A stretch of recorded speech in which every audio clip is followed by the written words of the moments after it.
Saudaraku, Petrus dan Andreas adiknya, Yakobus dan Yohanes adiknya sedang atau telah menyelesaikan menjala ikan. Mereka telah melakukan itu semalam-malaman dan mereka sudah biasa karena itu memang pekerjaan mereka. Tetapi pada hari itu, malam itu, mereka hingga pagi tidak mendapatkan ikan sebagaimana yang mereka harapkan, atau bahkan mereka tidak mendapatkan apa-apa. Padahal mereka itu adalah para nelayan yang berpengalaman. Nah, kalau mereka sudah pagi dan sudah melabuhkan perahunya dan membersihkan jaring-jaringnya, berarti memang sudah tidak ada harapan lagi untuk mendapatkan tangkapan karena mereka sudah kelelahan. Pada waktu itu Yesus datang dan berkata, "Adakah ikan yang kau tangkap?" Tidak ada seekor pun. Bertolaklah ke tempat yang dalam, tebarkanlah jalamu. Perintah Tuhan Yesus jelas. Petrus yang merasa pimpinan atas mereka, atau mereka Petrus yang memang biasanya atau sudah menjadi kebiasaan bagi dia yang bersifat reaksioner, kami sudah melakukan itu semalam-malaman dan tidak mendapatkan apa-apa. Lalu Petrus memandang Yesus, "Tapi karena Engkau yang memerintahkannya, maka kami akan melakukannya." Petrus Andreas bertolak ke tempat yang dalam, lalu menebarkan jalan. Tangkapannya full, penuh jalan yang ditebarkan, penuh dengan ikan.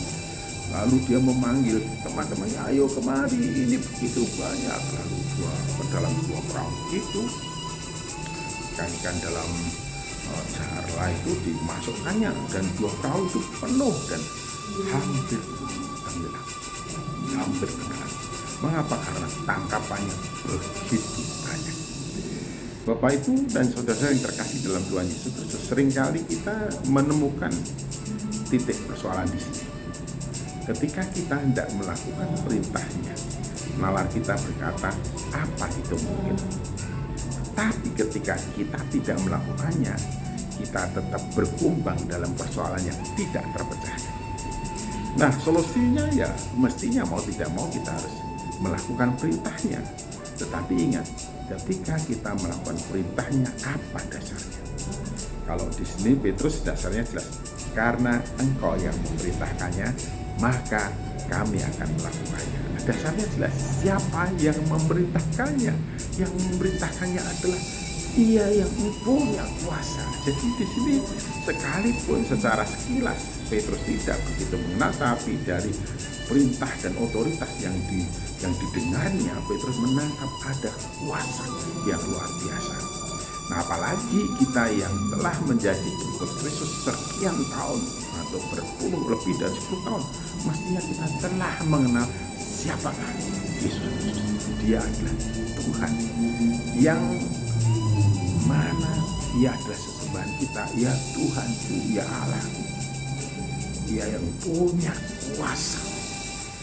Dia yang punya kuasa, dan tegaskan segala kuasa di surga dan di bumi telah diserahkan kepadaku.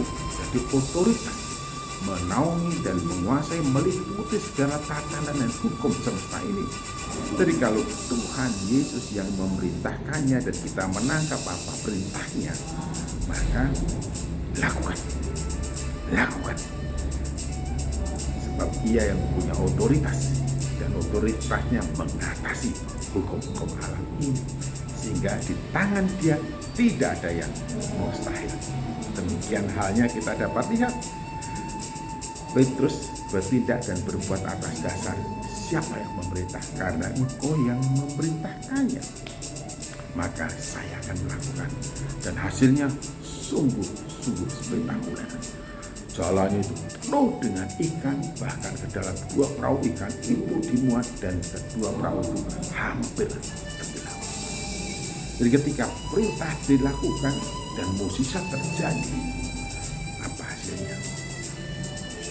Pengenalan Petrus akan Yesus melampaui daripada ketika ia hendak melakukannya. Petrus benar-benar mengenal siapakah Yesus, sehingga dia mengatakan, "Guru, tinggalkanlah kami, karena kami tidak layak. Itu suatu luar biasa. Ketika kasih karunia Allah kita terima, kemudian siapakah dia dan dibandingkan dengan diri kita, maka kita akan mampu merendahkan diri di hadapannya, dan sikap kita tentunya dijauhkan dari kesombongan, keangkuhan, dan kepungan. Siapakah aku ini? Sehingga Tuhan berkenan menolongnya. Tuhan Yesus Kristus memberkati, berkat-Nya luar biasa.